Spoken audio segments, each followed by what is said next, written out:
Afinal de contas, o que é ser um homem justo? Quando nós olhamos aí para a figura de São José. Vamos falar um pouquinho sobre isso na palavra de hoje.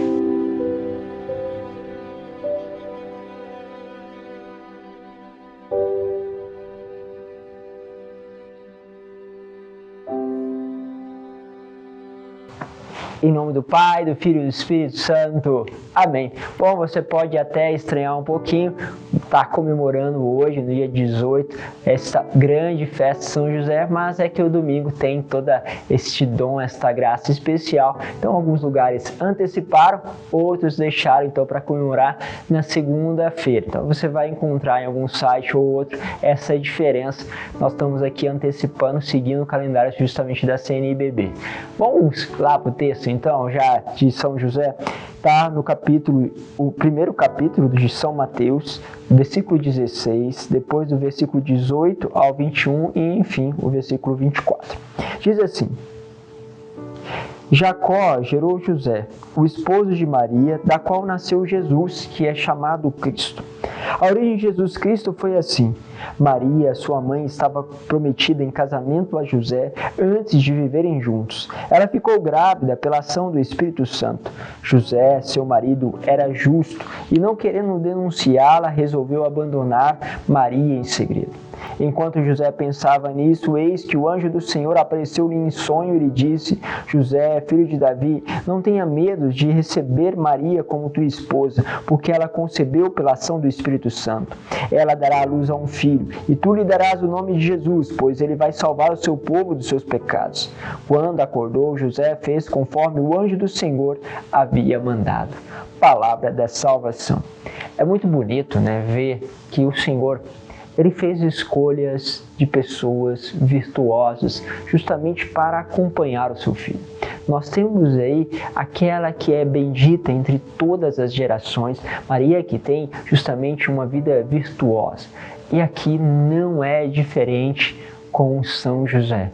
São José, mesmo percebendo algo errado, ele olhou para a realidade, percebe esta mulher que é íntegra e começa justamente a fazer uma escolha de santidade. Qual que é a escolha de santidade? Bom, eu não compreendo, porém não vejo um caminho justamente de poder praticar um mal contra uma pessoa. Então o que ele fez? Ele escolheu justamente sair, se afastar em segredo. Assim, teríamos uma situação extremamente embaraçosa. Teríamos um pai que abandonou justamente a sua esposa grávida. Ou seja, há aqui um pai ausente, um pai que era, vamos dizer assim, não virtuoso, porque deixa a sua esposa e o seu filho.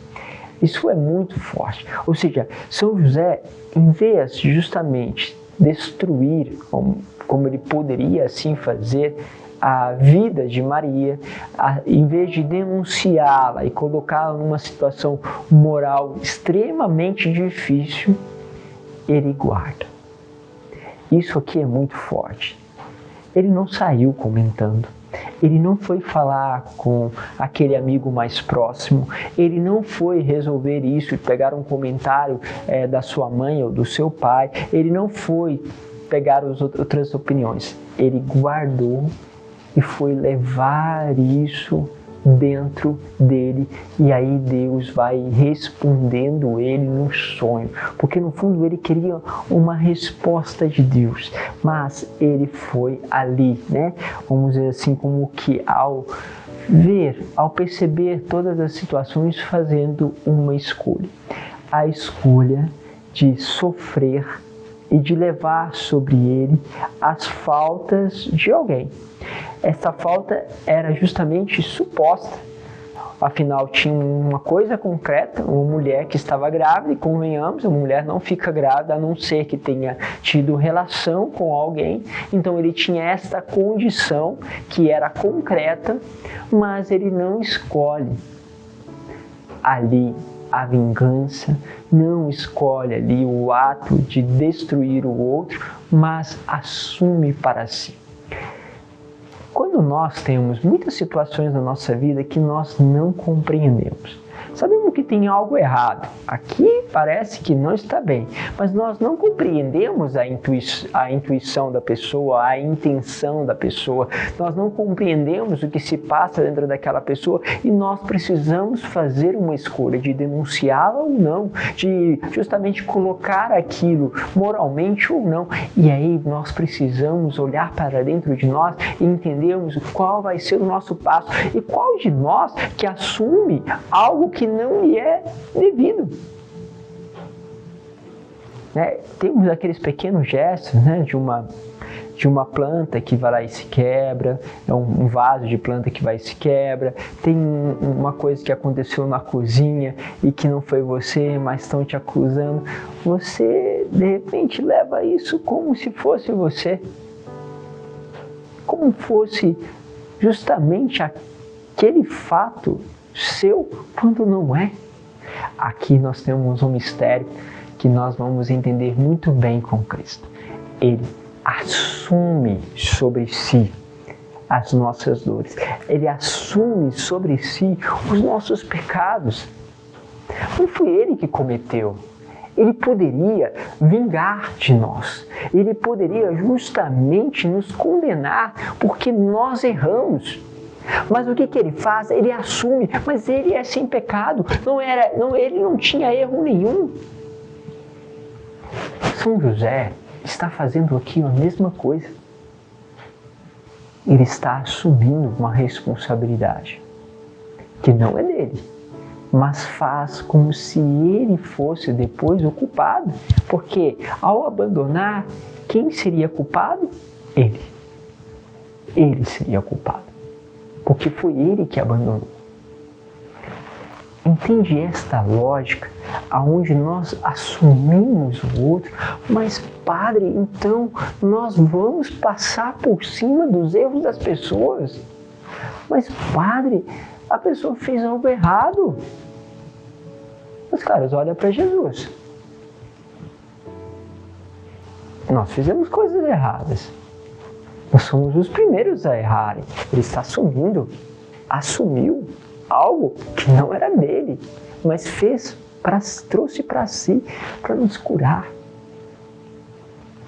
Como nós podemos entrar nesta lógica? Porque à medida que você assume algo, entra uma graça que desperta interiormente outras pessoas. Eu não sei se o que eu estou dizendo agora é passível de compreensão, mas há uma graça aonde você assume como teu. Por quê? Porque o pecado tende a dividir. Enquanto há um chamado nosso de fazer unidade. E à medida que eu assumo, eu também levo a Deus. Porque é Ele que redime, é Ele que cura, é Ele que restaura. Então eu não assumo por causa das minhas forças, eu não assumo algo para passar um pano no erro das pessoas. Não, eu assumo algo na tentativa de não me dividir contra aquela pessoa. Embora o que ela está fazendo precisa de correção, precisa ser falado, porque o Senhor também falou dos nossos pecados, Ele também apontou os nossos erros. Então precisa falar, mas eu já não me divido, eu assumo. E aí, quando você assume, no sentido de que você já não se divide contra a pessoa, você começa a entrar numa dimensão de amor que leva a uma graça especial.